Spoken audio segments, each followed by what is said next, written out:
Between the iPhone 16 Pro and 16 Pro Max, the latter seems like a bigger deal because of its enormous 6.9-inch screen, but I am telling you, the iPhone 16 Pro should not be overlooked. I have been using both of these new iPhone Pros side by side, and I think the regular iPhone 16 Pro is a better value for $999. You get a bigger display than last year, the most powerful 5x zoom that used to be a Pro Max exclusive, and an impressive battery life boost based on our testing.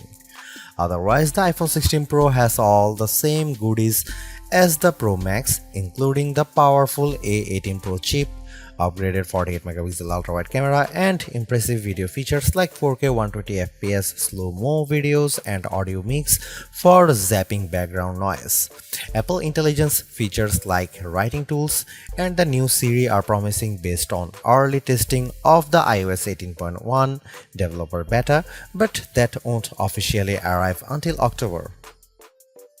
As you will see in my iPhone 16 Pro review, this is ounce for ounce one of the best phones you can buy and the best iPhone for power users on a budget, even if there's not a truly wow feature yet for Apple Intelligence yet.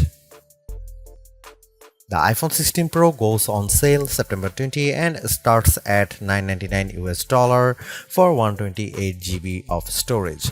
It's worth noting that the iPhone 16 Pro Max features 256GB of capacity in its base model. The good news is that you can get 256GB of storage for $100 less than the iPhone 16 Pro Max, and you get the same max storage option of 1TB for those willing to really splurge. The iPhone 16 Pro is still a compact phone, but there is a trade-off with getting a larger display. It's now more of a mid-size phone now as opposed to a small phone as the size and weight have grown. This handset measures 5.89 by 2.81 by 0.32 inches and weighs 7.03 ounces compared to 5.77 by 2.78 by 0.32 inches and 6.6 ounces for the iPhone 15 Pro. So the new iPhone is taller and wider and just as thin, but there's some more heft to it. The good news is that the iPhone 16 Pro is still easy to use with one hand as Apple made the bezels thinner. The design should be more durable too, as Apple claims that the ceramic shield display is 50% tougher. Plus, the band is still made of titanium, which is more durable than aluminum. The iPhone 16 Pro colors aren't very flashy compared to the regular iPhone 16. There's white titanium, black titanium, natural titanium, and the new desert titanium, which is like a soft rose gold. I prefer the desert hue because it looks new. Don't expect much new from the iPhone 16 display. The only real news beyond the size increase to 6.3 inches for this OLED screen is that it can get dimmer. The minimum is now just 1 nit. I put the two phones side by side in a dark room and I noticed the difference immediately. What's the benefit? You can use your phone in bed without disturbing your partner, and if you are using standby mode, the iPhone 16 Pro won't be as bright when you are using it overnight as an alarm clock.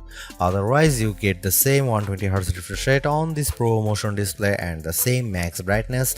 Apple claims a peak brightness of 2000 nits outdoors and 1600 nits for HDR content. We simulate outdoor conditions with a flashlight and the iPhone 16 Pro reached 1553 nits. That's higher than the Galaxy S24 Ultra but way behind the Google Pixel 9 Pro. Apple has added a new button to the iPhone 16 Pro, but it's not technically a button. The camera control is a recessed capacitive switch that provides haptic feedback. Press once to launch right into the camera and press again to snap a photo. It's simple and works well in landscape and portrait mode. I found it easy to launch straight into the camera and I like that you can press and hold the camera control to record a video. Though, if you take your finger off the button, the video stops. I wish you could customize that. The camera control has a lot of tricks, including the ability to zoom in and out by sliding your finger left and right on the button, and a soft double press launches a mini menu. You can scroll through to tweak things like exposure, depth, and choose photographic styles. There's a learning curve to camera control, but I'm glad that it's an option. Plus, this frees up the action button on the left side of the iPhone 16 Pro for programming other shortcuts. The iPhone 16 Pro has a few key upgrades that I appreciated during my testing. There's a sharper 48 megapixel ultra-wide camera, a faster 48 megapixel main fusion camera with zero shutter lag, and the 5x tetra prism zoom borrowed from the Pro Max series. In addition, photographic styles are integrated directly into the Camera and Photos app, so you can change skin undertones and the mood effect of your photo on the fly. Plus, you can tweak it after the fact.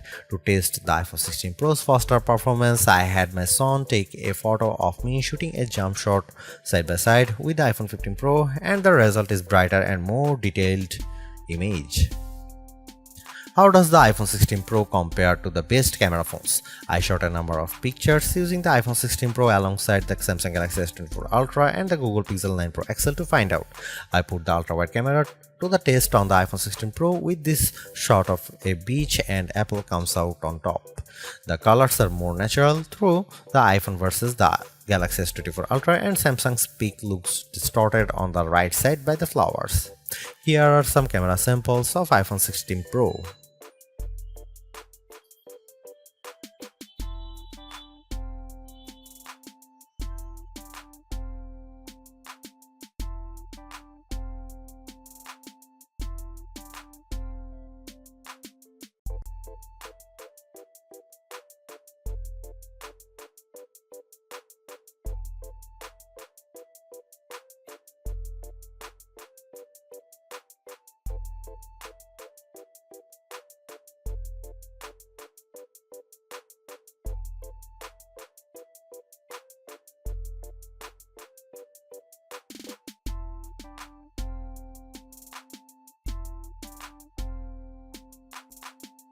Overall, the iPhone 16 Pro is arguably the best flagship phone under $1,000. You get the same excellent cameras as the iPhone 16 Pro Max for $200 less, and I think the screen is big enough at 6.3 inches while being easy to use with one hand. I also like the improved battery life, handy camera control, and compelling audio mix feature for videos. The Apple Intelligence capabilities such as writing tools, the new Siri, and cleanup show promise, but some of the more exciting features like ChatGPT integration, image background, and the Google Lens like visual intelligence are coming later.